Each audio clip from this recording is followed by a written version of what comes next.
Ayan, next slide po natin magka-first on ito. 2022 Toyota Corolla. Automatic month number of cylinder po niya 4, version po niya LE.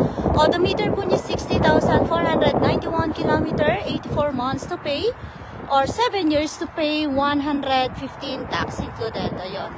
115 tax included. Sedan. Ayan, yung mga naghahanap po last time ng sedan. Ito baka gusto po ninyo. Ayan. Toyota Corolla. Ayan.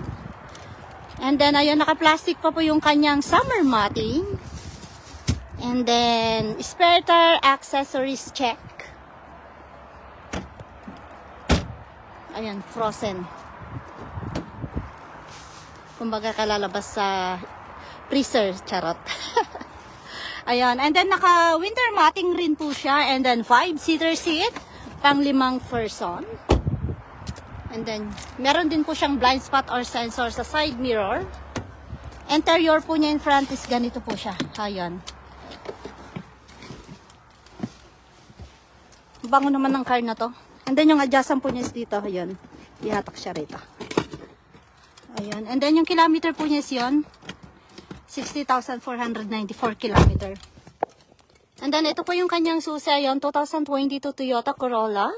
Siyempre, pag ayaw mo ng press button start, meron din po tayong this susi.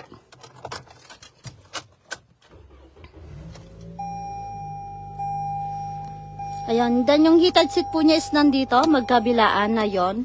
And then, parking brake po niya is yun, dipindot po siya. And then, home, continue. Ayan, touchscreen din po siya. Touchscreen. Then map. Hindi pa naka-install yung kanyang mapa. Ayan, pwede mo din po i-connect sa Bluetooth. Yan. And then, reverse camera yon. Clear na clear po yung kanyang reverse camera.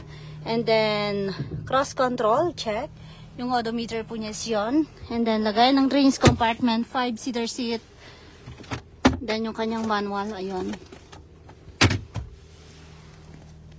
Yan, so ulitin ko lang po, 2022 Toyota Corolla, automatic avant number of cylinder po niya is 4, version po niya is LE. Odometer po niya is yun, 60,494 km, 84 months to pay or 7 years to pay, 115 tax included. First change oil po niya is free, unang salpak din po ng kanyang summer tires libre yan.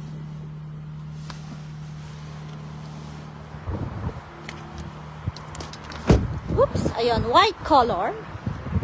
Ito po siya mga ka-person, ayun. Once again, 2022 Toyota Corolla, 84 months to pay or 7 years to pay, 115 tax included, ayun. Thank you!